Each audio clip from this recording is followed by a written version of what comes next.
I want to talk to you kind of one-on-one about how to market your value so clients ultimately come to you. Now, this is a really good strategy to be working on a little bit every single day in your business, but it isn't going to be the strategy that's going to get you clients quickly, although there are going to be some exceptions to that. Okay? So the most, obviously the most direct way to get a client is to call them, email them, reach out to them, send them a video audit or an assessment, and be proactive about, networking, getting out there and getting in front of people. You got to have the activity. But aside from that, what else could you be working on that would contribute to my philosophy that 80% of your time until you hit $1 million a year in revenue should be spent in business development and generating new sales? 80%. The other 20% can be on other parts of your business like operations and team building and things like this. But otherwise, your efforts should be on what can I do to help, increase the cash flow of my business. So one thing, like I said, that you can kind of break up your day with and do this a little bit every single day is marketing your value. And what do I mean by that? Well, there's really 16 ways that you can market your value. There's a little handout I'll make sure is included with listing these 16 ways. And if you think about this, not all of these 16 ways are going to be how you would market your value, but there's going to be probably a handful of these 16 that you most certainly could start activities you could start doing today, starting today, that could ultimately attract new people to you. Now, one of the things and the principles I want to share with you is that you want to be an authority in the marketplace, right? And you want to showcase your value to potential clients.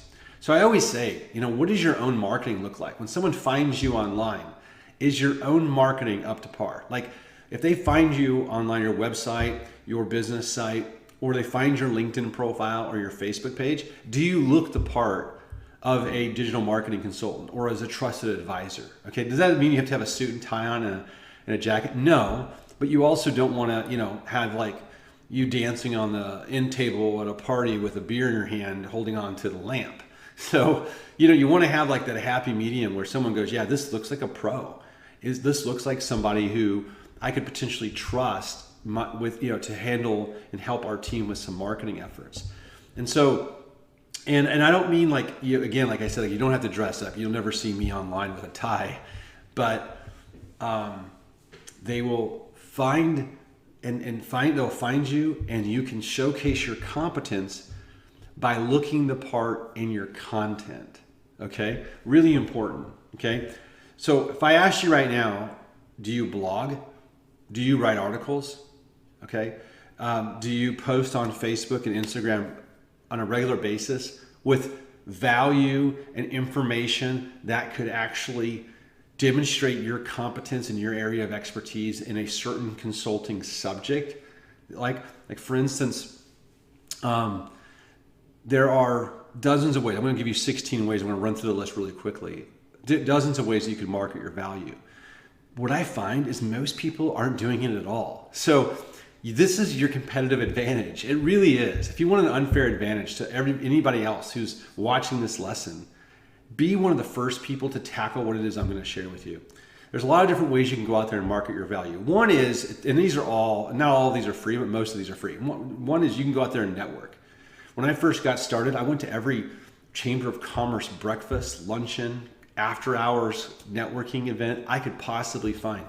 I would go on Google and I would type in, business networking near me. And you could do the same thing. That might mean joining a BNI group or joining your local Chamber of Commerce, doing something where you can get out in the community and talk about your business with other people and vice versa. The nice part about that is these groups and these networking meetings don't always consist of people who might ideally be your clients, but all those people know people who might be a potential great client for you. And so it's worth building those relationships, and nothing, in my opinion, brought me clients faster than getting out there in the community and letting people know a little bit more about how I might be able to help them or people they know. Number two, that's number one. Number two, radio interviews. You'd be surprised how many local radio stations would be open-minded, AM and FM, would be open-minded to potentially interviewing you or having you on their show. So don't be afraid to reach out. And you can even type into Google like how to get interviewed on local radio for your business, and you might be surprised what's available to you. Writing your own free book. There's never there's never the right time to write a book, and it's never too late, and it's never too early to write a book. Even if it's an ebook, 7 steps to reaching more people by using online video. That could be your ebook, and it could be a checklist, right? Like a 7-step checklist or free report, okay? And people could download that and be like, wow, that was really valuable.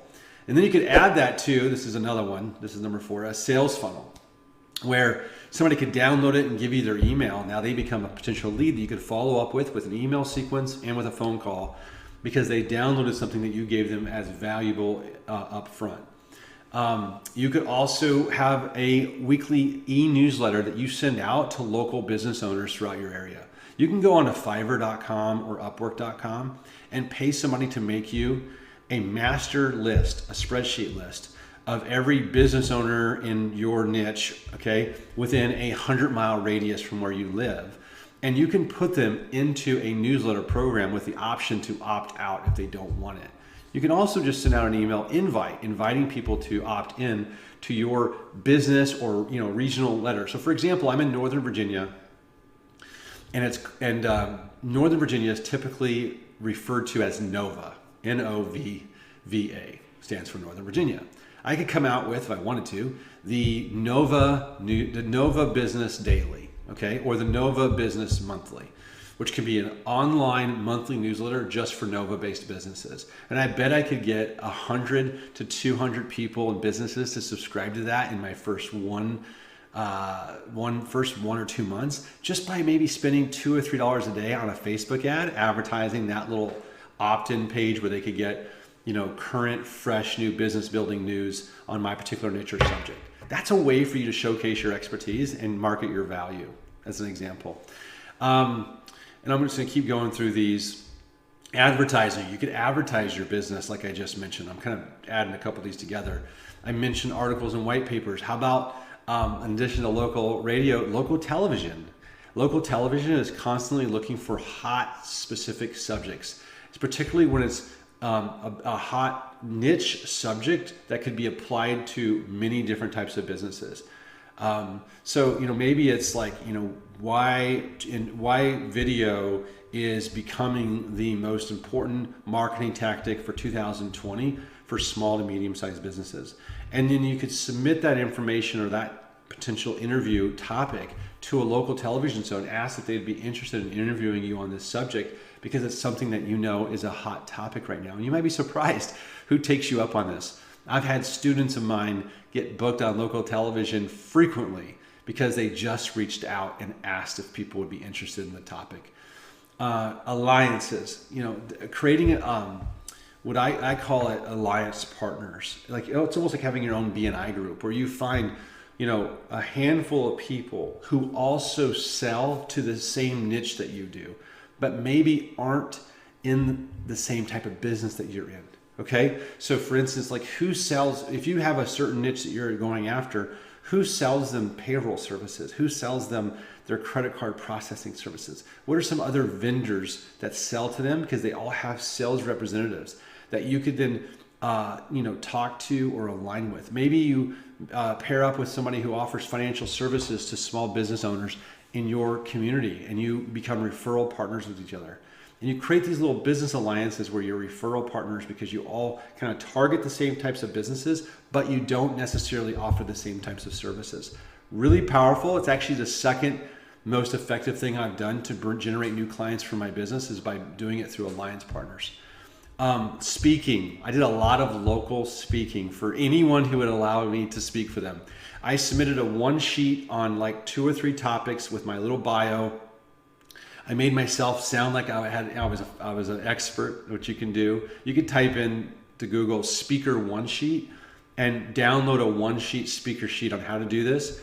And you could submit it to your local chamber of commerce, your local Rotary, and ask them if they're looking for somebody with a hot 2020 topic to be speaking on, where it could be like how to use video in 2020 to capture new business by capturing people's interest in the first 2 to 5 seconds that they're online on their favorite social media platform.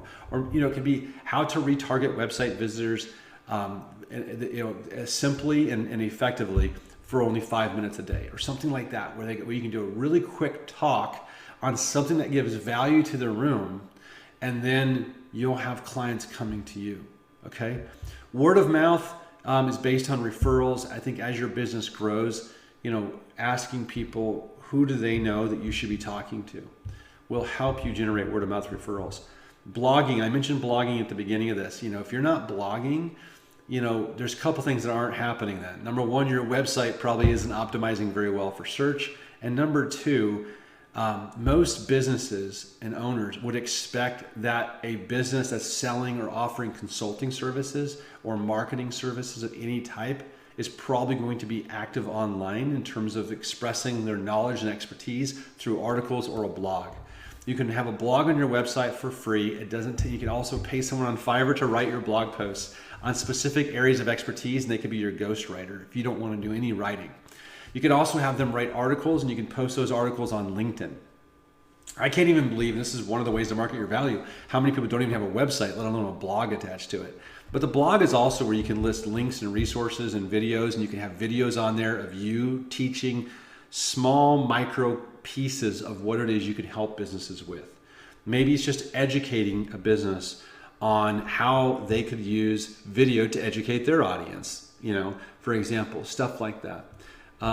If you go to my Instagram, which is at Joseph Soto, you see I do a lot of videos teaching small pieces of content. Trade association leadership, there's a lot of trade associations where they're looking for people to be volunteers or on the board, where you can get kind of immersed in the community of people within a certain trade or niche or industry. Obviously social media is one of these, and I've already gone through all 16 and I just didn't list them out, but social media is big, right? So obviously if you're posting on Facebook or Instagram or YouTube, don't forget LinkedIn. I think everybody that's in a professional service industry, digital marketing consultants, marketing agency owners, you name it, if even attorneys, I share this with, and accountants and anyone in professional services, I say, listen, you should be posting minimum weekly and probably daily on LinkedIn, and be contributing and writing articles and submitting those on LinkedIn so people can see that you're an authority in what it is that you're offering in your services. So there you have it. I've kind of gone through the 16 ways to market value in a haphazard way. I'll give you a handout that lists all 16 here as well as part of this lesson. But I wanted to get you thinking about how do you market your value so clients are ultimately coming to you, attracted to you, calling you because you put out a piece of content or shared it with them that was valuable to them, that demonstrated and proved that you're an expert on a particular subject and topic that they need more to learn more about or need help in their company with. Hope that was helpful.